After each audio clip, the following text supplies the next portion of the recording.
Baby found German Shepherd waiting outside hospital. What she did next left everyone in tears. Sometimes, the smallest voices speak the loudest truths. What this little girl did for a stranger, not even human, shocked an entire city and reminded us that heroes don't always wear capes. Sometimes, they wear muddy shoes and carry broken souls in their tiny arms. I can still see it even now, the hospital entrance glowing under the soft hum of street lamps, the cold night air biting at my cheeks, and the faint smell of rain still hanging in the breeze as if the storm had passed only minutes before. I was 2 years old, cradled in my mother's arms, my head resting against the fabric of her coat while we waited under the overhang for my father to bring the car around. We had spent the evening visiting my grandfather, who was sick and sleeping upstairs, and my parents were talking quietly, their voices low and tired, their eyes on the sliding glass doors that opened and closed with the shuffle of strangers coming and going. That's when I saw him. Just off to the side, half in the shadows and half in the dim halo of a streetlight, sat a German Shepherd. He wasn't pacing. He wasn't lying down. He was sitting perfectly still, his body facing the hospital doors, his amber eyes locked on the lobby inside as if he were waiting for someone he knew would come. His fur was damp, the tips darkened by the rain, and every so often a cool gust of wind would ruffle the hair along his neck. But he didn't flinch, didn't look away, didn't even blink when people walked past him. Something about him pulled me in. Maybe it was the way he looked like he belonged there and yet didn't. I tugged at my mother's collar and pointed, but she didn't follow my finger. She just kept rocking me gently, nodding absently at whatever my father was saying. The world around us was all noise and movement, the squeak of shoes on wet pavement, the whoosh of automatic doors, the distant beeping from inside but between me and that dog, there was only stillness. Even at 2 years old, I felt it, the sense that this wasn't just a dog wandering by. He was here for a reason. He was waiting for someone. And though I didn't understand why, I couldn't look away. For a long moment, neither did he. His gaze met mine across the space between us, steady and unreadable, and I had the strangest feeling that he saw me, not just the way people glance at children, but truly saw me. I didn't know who he belonged to, or why no one seemed to notice him but me. And I didn't know that by the time my father pulled the car to the curb and my mother carried me away from that glowing doorway, I had already stepped into a story that would change the rest of my life. I didn't know it then, but that night would be the start of a story I'd carry for the rest of my life. The next morning, the first thing I asked about wasn't breakfast or cartoons or the toys scattered across the living room floor. It was the dog, the one outside the hospital, the one no one else seemed to see. My mother was rinsing dishes at the sink, the sleeves of her sweater pushed up to her elbows, and she didn't even look up when she answered. "I'm sure he went home," she said, her tone light, like it was already settled. But I knew, in that strange and certain way only a child can, that he hadn't. All day I kept bringing him up, while my father was reading the paper, while my mother was folding laundry, even when the phone rang and she tried to shoo me away. I wanted to know if anyone had fed him, if anyone had taken him inside. I wanted to know why he was there. They brushed it off each time, telling me he probably belonged to someone nearby, that dogs wander, that I shouldn't worry. But their answers felt thin, like a door that's almost closed but not latched. Our town wasn't the kind of place where things went unnoticed. It was small, quiet, the sort of place where everyone knew which car you drove and what color you'd painted your shutters last spring. The hospital itself sat on a low hill at the edge of Main Street, its brick facade softened by ivy and flower beds that volunteers tended every summer. People came there for checkups, for broken arms, for the occasional birth or emergency, and when they did, they were greeted by familiar faces. Even the cafeteria lady had been there so long that she knew your family's favorite pie. In a place like this, A dog sitting outside for more than an hour would usually have a dozen offers for food, water, and a ride home. That's why, by late afternoon, I was pulling at my mother's sleeve again. "Can we go see him? Just to check?" I asked, my small voice lifting at the end in a way I'd learned made it harder for her to say no. She hesitated, looking toward the laundry she was folding, then toward the clock on the wall. Finally, she sighed. "All right, but only for a minute." The hospital looked different in daylight. Busier, warmer, the glass doors sliding open to let in gusts of crisp air as visitors came and went. But there he was, exactly where I'd seen him the night before. Sitting, waiting. His posture was the same, but the light revealed what the shadows had hidden. His fur was still damp in places, the dark patches along his back matted together. There was a faint tremor in his front leg, and when he shifted his weight, I saw the subtle favoring of one paw over the other. A limp. He didn't bark when we approached, didn't wag his tail or shy away. He simply looked at me, that same steady gaze as if picking up a conversation we'd left unfinished. My mother hung back a few steps, scanning the parking lot, clearly uneasy. A man in a brown jacket stepped out of the hospital and paused beside us, following my line of sight. "He's been here for days," the man said, adjusting the brim of his cap. "Doesn't move much, except to drink from the fountain now and then." Folksy tried calling animal control, but they said unless he's sick or hurt bad, he's fine where he is. I looked up at my mother, expecting her to say something, but she only pressed her lips together. The man shook his head and walked on, and for a long moment, it was just me and the dog again. There was a patience in him that I didn't understand then, but I could feel it. A kind of quiet strength, like he could sit there another week if that's what it took. His eyes never wavered from those hospital doors, and yet, every so often, they flicked toward me, just enough to let me know he knew I was there. That day, I didn't touch him, but I went home with his image sharper in my mind than ever. The limp, the damp fur, the stillness that felt less like rest and more like a vigil. And I knew, somehow, that whatever he was waiting for, it hadn't come yet.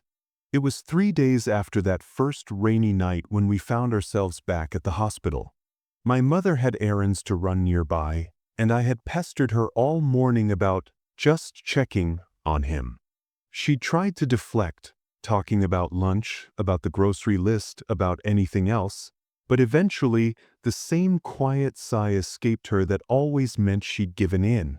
"We'll only be a few minutes," she said, steering the car into the small visitor lot beside the ivy-covered brick wall. The afternoon was bright and cold, the kind of crisp day where each breath felt like it could cut glass.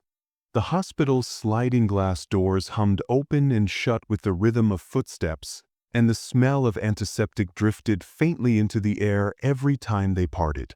And there, in the same exact spot, was the German Shepherd. He sat like a statue, tail curled neatly at his side, his gaze fixed on the lobby inside. But up close, I could see the toll the days had taken on him, the subtle droop in his ears, the way his damp fur had dried into uneven clumps, the faint crust of dried mud along his legs. Yet he still held himself with that quiet dignity, as if nothing could shake his purpose. My mother's hand settled lightly on my shoulder. "Stay here," she murmured, but I was already stepping forward, my small boots scuffing against the wet concrete. She called my name once, softly, but didn't follow, the kind of hesitation parents have when they're not sure whether to stop you or see what happens. The shepherd's eyes shifted to me as I approached, their amber depths warm but unreadable. Each step I took seemed to stretch the space between heartbeats, the sounds around us fading until there was only the faint whisper of wind through the parking lot trees. When I was close enough to touch him, I froze. He didn't move, didn't blink. Very slowly, I reached out a mittened hand. He lowered his head, not in submission, but in something gentler. His breath warmed the knit fabric for a moment, And then, with a sound so faint I almost missed it, he sighed. A deep, bone-level exhale, the kind that releases more than air. His tail moved just once, a slow sweep against the ground. I pulled off my mitten with my teeth and reached into my coat pocket, feeling the small crinkle of wax paper. My lunch from earlier, half a peanut butter sandwich, slightly flattened. I tore off a piece, crouched down, and offered it. He took it delicately, his teeth brushing my fingers with a feather-light touch. A voice behind me broke the stillness. "Well, he won't let anyone else near him." I turned to see an older nurse standing just outside the hospital doors, her scrubs a cheerful shade of green. She smiled, her eyes soft. "Been watching him from the lobby. Folks we tried for days. Food, treats, even coaxing him into cars. Nothing. But you? Well, he's decided you're different." My mother had come closer now, her arms folded tight, her expression caught between concern and curiosity. "We can't take him home," she said quickly, as if to close the door before it opened too far. "I didn't say that," the nurse replied with a small shrug, "but maybe someone should keep an eye on him. He's loyal to something or someone, and until he finds it, he'll sit here." On the drive home, the car was filled with the faint smell of the shepherd's fur on my hands, a mix of rain, earth, and something warm I couldn't name. I sat in the back seat, turning the moment over in my mind. The weight of his gaze, the sigh, the careful way he'd taken food from me. My parents didn't talk much about it then, but by the time we reached our driveway, my father had quietly agreed. "We'll check on him every few days," he said, glancing at me in the rearview mirror. "At least until we know who he belongs to." I didn't have the words for it yet, but in that moment, something settled between us, a thread, thin but strong, tying the two of us together. And though I didn't know it then, every visit from that day forward would only tighten that knot. The days that followed settled into a quiet rhythm, though to me it felt more like a secret mission. Every couple of days, sometimes after errands, sometimes on the way back from visiting my grandfather, we'd stop by the hospital. And every single time, without fail, he was there. By now, he recognized me. I could see it in the way his ears would tilt slightly forward the moment I stepped out of the car, the way his eyes softened, and, on rare days, the faintest twitch of his tail. But it was only ever for me. Others would pass him by, even slow down to offer a friendly word or reach out a hand, but he would either turn his head away or simply not move at all, like they were invisible. The small-town grapevine had started to hum. At the diner, I overheard a man say he thought the dog had been abandoned. At the post office, someone else insisted he must be a stray that found the hospital on his own. But the most common theory, the one that seemed to stick, was that he was waiting for someone inside. It was an older nurse, the same one who'd first noticed our connection, who gave us more than just guesses. One chilly afternoon, as my mother and I stood near the doors, she stepped outside and pulled her sweater tighter around her shoulders. "There was an elderly man," she began, her voice lowered like she was telling a story not meant for everyone's ears. "Brought in a few days before you first saw him. He was unconscious when they brought him in and, well, he hasn't woken up." She glanced toward the shepherd. "From what we can tell, they came together, and he hasn't moved from that spot since." The words landed heavier than I could understand at the time, but I felt them just the same.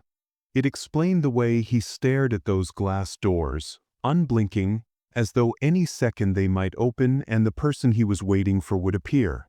My parents listened quietly. My mother's hand rested on my shoulder, and I could feel her fingers tighten slightly, not in fear, but in something like understanding. My father, ever the practical one, just nodded and said we'd keep checking on him until things changed. Over time, even they began to notice the bond between us. If we arrived when there were people passing, he'd subtly shift his body so he stood between me and them. If a loud noise startled me, the slam of a car door, the rattle of a metal cart. His ears would snap toward it, and his gaze would sharpen until the moment passed. One afternoon, as we were leaving, I walked a few steps ahead toward our car. To my surprise, the shepherd got up and followed. His paws clicked softly on the pavement as he stayed right at my side, his head just at the height of my hand. My heart swelled, thinking maybe he'd finally decided to come home with us. But when we reached the car, he stopped. He gave my hand the briefest nudge with his nose, then turned and walked back toward the hospital doors, resuming his post like he'd only stepped away to see me off. It became our ritual, me walking toward the car, him escorting me part of the way, then returning to his watch. Each time, I turned back for one last glance before we drove away, and each time he was already looking at me, the distance between us somehow feeling both small and infinite. I didn't know it then, but every one of those moments was sewing something permanent into the fabric of my life. And with each visit, the thread between us grew stronger, tighter, and impossible to ignore. The storm came in fast, rolling over our little town with a force that made the windows rattle and the gutters overflow. By nightfall, the rain was coming down in sheets, blurring the glow of streetlights into hazy halos. Thunder cracked so loudly it seemed to shake the air itself, and each flash of lightning lit up the wet pavement like silver glass. I remember sitting cross-legged on the living room rug, coloring in a picture book, when the thought hit me like a sudden gust of wind. The dog. My head snapped toward the window, though I couldn't see the hospital from our house.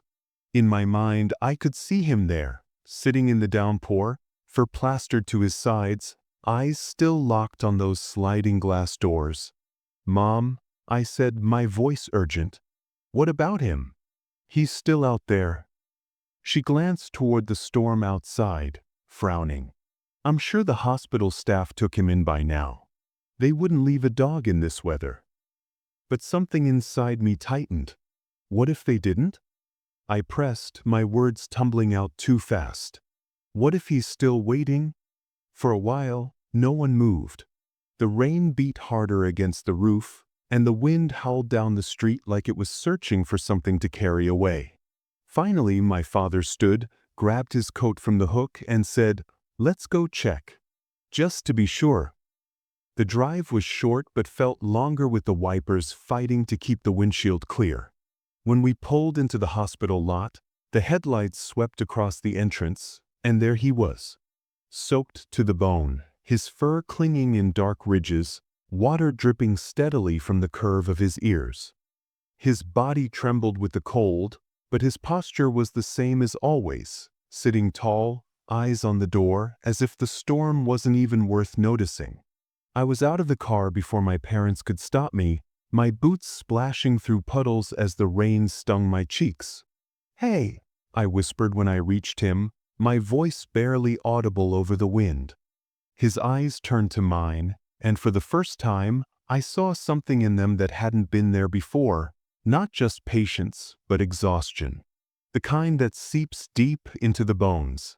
I knelt down, reaching out a hand, and this time he didn't wait for me to offer food or coax him. He leaned into my touch, the weight of his head pressing against my palm like an anchor. Behind me, my father's voice rose above the rain. "Bring him. Let's get him warm." It was as if some invisible thread had finally loosened. He stood, took one hesitant step, then another, and before I knew it, he was walking beside me toward the car. He hesitated at the open door, glancing back once at the hospital entrance, and then climbed in. At home, we wrapped him in old towels, the fabric quickly soaking through. My mother fetched a bowl of warm water, and he drank slowly, his eyes half-lidded but never leaving the space where I sat on the floor beside him. That night, my parents made him a bed in the laundry room, lined with blankets. But sometime after midnight, I woke to a sound, soft, steady breathing just beyond the edge of my bed. I lifted my head, blinking in the dim light from the hallway.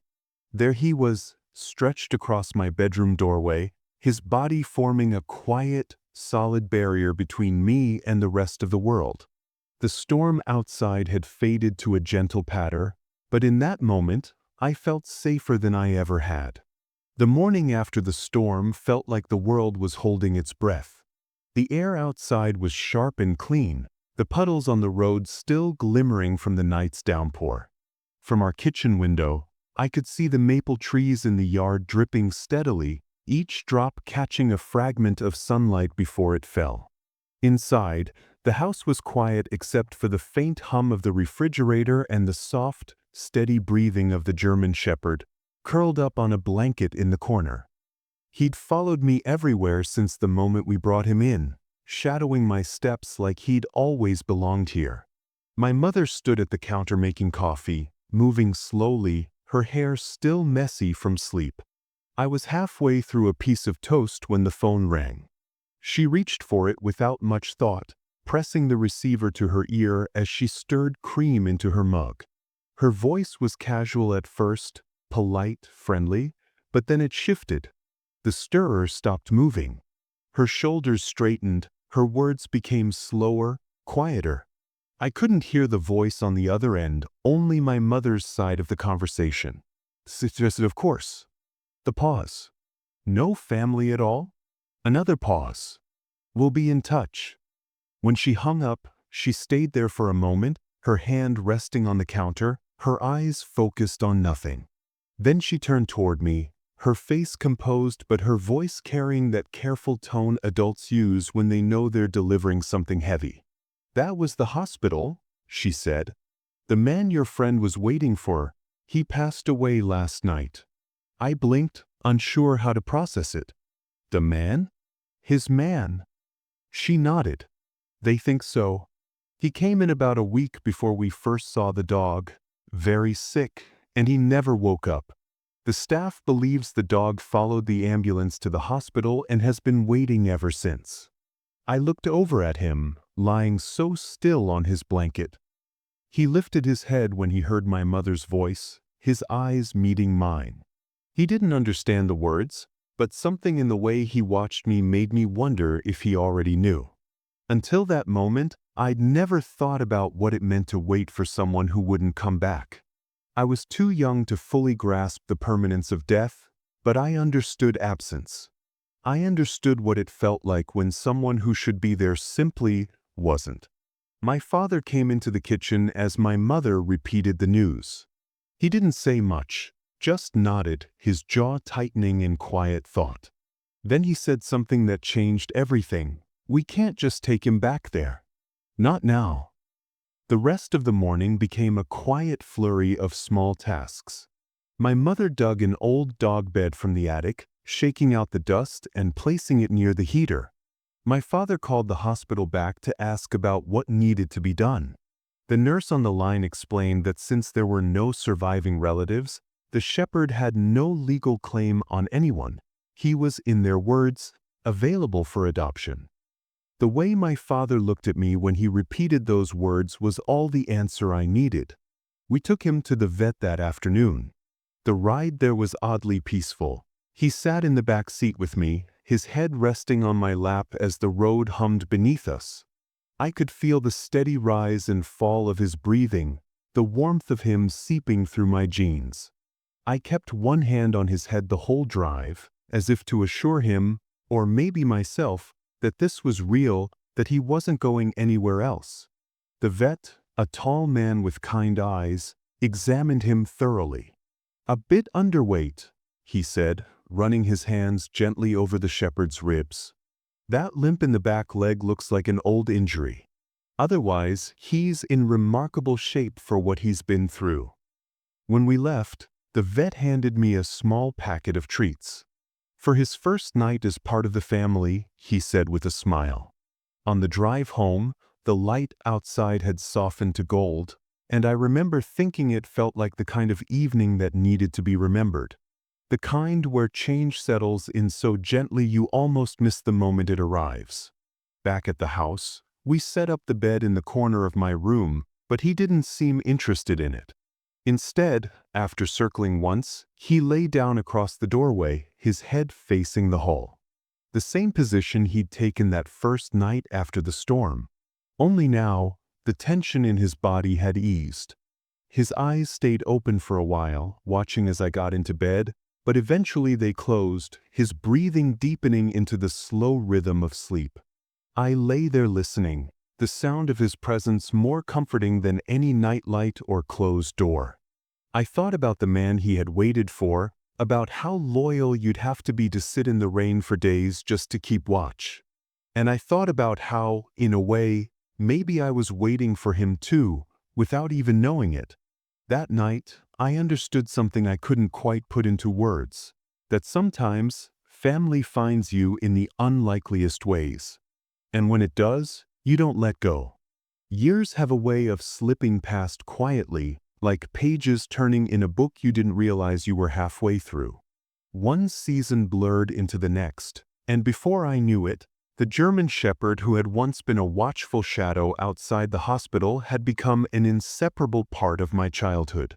We grew together, me from a toddling 2-year-old into a lanky 9-year-old, and him from a patient sentinel into the kind of dog who seemed to know my moods better than I did. His fur had begun to silver around the muzzle, the sharp, bounding energy of his younger days replaced with a slower, more deliberate pace. But the strength in him was still there, not the kind that comes from muscle alone, but the kind built from years of devotion. Even as age softened him, his eyes carried the same quiet intensity they had the first night I saw him. By that time, we had our routines. He waited by the door when I left for school, ears pricking the moment he heard the bus coming up the street in the afternoon. On weekends, he'd follow me into the yard, lying down just close enough to keep me in his sight. He was no longer the dog who would chase every movement. Instead, he'd position himself like a steady anchor in the background, content to watch and listen, ready to rise if I needed him. It happened on one of those rare spring afternoons when my parents had stepped out together, leaving me home with a stack of homework and the promise they'd be back before dinner. The house was quiet except for the sound of rain tapping softly against the kitchen window, the kind of gentle shower that makes everything smell fresh and green. I was sprawled on my bed, reading, the shepherd curled up by the hallway when I heard it. A faint, sharp pop. Then another. I frowned, listening harder. That's when the smell hit me, faint at first, then stronger, smoke. I sat up, my heart thudding in my chest. Before I could move, he was on his feet, his nails clicking urgently against the hardwood as he came into my room. He nudged my hand, then turned toward the door, glancing back to make sure I followed. "Boy," I whispered, already coughing. The smell was thicker now. I stepped into the hallway, and that's when I saw it, a thin, curling haze drifting from the kitchen. My pulse spiked. He moved ahead of me, his body low, ears alert. In the kitchen, the sight froze me in place. A towel draped over the counter had caught fire, its edges glowing orange, smoke billowing upward toward the ceiling. The air was hot, acrid, stinging my eyes. Before panic could take over, he pushed against me with his shoulder, guiding me toward the back door. His movements were urgent but controlled, a silent command to keep moving. I stumbled over the rug, coughing harder, my eyes streaming. The roar of my own pulse drowned out everything else. The moment my hand hit the cool metal of the back door's latch, he barked, once, sharp, cutting through the haze. I yanked the door open, and fresh air rushed in, cool and clean. He nudged me forward again, out onto the damp grass, before turning back toward the kitchen as if to make sure the fire hadn't spread further. I grabbed his collar with both hands. "No, come on." My voice cracked, but he obeyed, stepping out with me into the yard. We sat there for what felt like forever, the rain misting over us, until the sound of tires on the driveway made me look up. My parents ran toward us, their faces etched with fear. Behind them, the neighbor, who had seen the smoke, was already pulling a small fire extinguisher from his truck. The fire was out quickly, but the smell lingered, clinging to the curtains and our clothes. My mother knelt beside me, running her hands over my arms, my face, as if to make sure I was really there. My father's eyes went to the shepherd, and for a long moment he didn't say anything, just reached out and rested his hand on the dog's head. "He got me out," I said, my voice small but steady. "He woke me up and took me to the door." They exchanged a look I didn't fully understand at the time. A mix of relief and something heavier, the knowledge that what could have happened had been avoided by seconds. That night, after the house was quiet again, I found him lying at the foot of my bed. His eyes were half closed, his breathing slow, but when I knelt down to wrap my arms around his neck, he leaned into me with a soft, contented sigh. It struck me then, even at that age, that he had done exactly what he had always done since the first day we met. He had watched over me, stood between me and whatever danger the world tried to bring, and made sure I was safe. And though his body was older now, his fur graying, and his steps slower, that night proved that the heart of the dog who had once waited in the rain for someone he loved was still as strong and as loyal as ever. I've lived a lot of life since the night I first saw him, sitting alone outside those hospital doors with rain dripping from his fur. Years have passed. The hospital's flower beds have been replanted a dozen times, the sliding glass doors replaced, the nurses retired. But that night, and the years that followed, never faded from my mind. They remain as sharp and clear as the amber in his eyes. He stayed with us for 7 more years after the night of the kitchen fire. Each of those years was a gift I didn't know to measure at the time. He aged with a kind of grace that made me both proud and quietly afraid, proud of his calm dignity, afraid of the ticking clock I could feel but not slow. His muzzle turned silver, his steps grew shorter, but his presence never dimmed. Even on the days when he slept more than he was awake, his ears would still twitch at the sound of my voice, and his eyes would follow me until I was safely home again. When he finally left this world, it wasn't in some dramatic rush or painful struggle. It was gentle, quiet, the way he had lived his life with us. I was older then, old enough to understand loss in a way I hadn't as a child, but somehow it still hit just as hard. The house felt bigger without him, but also emptier, as if the walls themselves noticed the absence of his watchful heart. People sometimes ask why I tell his story so often. Why, after all these years, I still find myself speaking his name or replaying our moments together. I think it's because he wasn't just my dog. He was my first teacher in the things that matter most but can't be taught in classrooms. He taught me patience, the kind that sits quietly outside a hospital door for days, through sun and storm, without ever giving up hope. He taught me unconditional love, the kind that doesn't weigh what it's given against what it gets in return. And he taught me selfless loyalty, the kind that will wake you in the middle of the night, guide you through smoke and danger, and lie across your doorway simply because it can. Those lessons have followed me through every chapter of my life. They've shaped the way I treat people, the way I hold on to those I care for, and the way I understand what it means to truly be there for someone. Sometimes, when I drive past the hospital, I catch myself glancing toward the spot where I first saw him. It's just concrete now, nothing remarkable. But to me, it will always be the place where my story changed, where I first learned that sometimes the smallest, most fleeting choices can ripple through a lifetime. I've often wondered about the man he waited for, the one who never came back. I never knew his face or his voice, but I hope in some way he knows his dog was loved to the very end. I hope he knows that the loyalty that kept that shepherd rooted to the hospital steps didn't die there in the rain. It carried forward into the life of a little girl who needed him just as much as he once needed someone. And maybe that's the truest thing about loyalty. It doesn't vanish when the person changes or when the circumstances shift. It finds a new place to belong, a new heart to protect. That's what he did for me.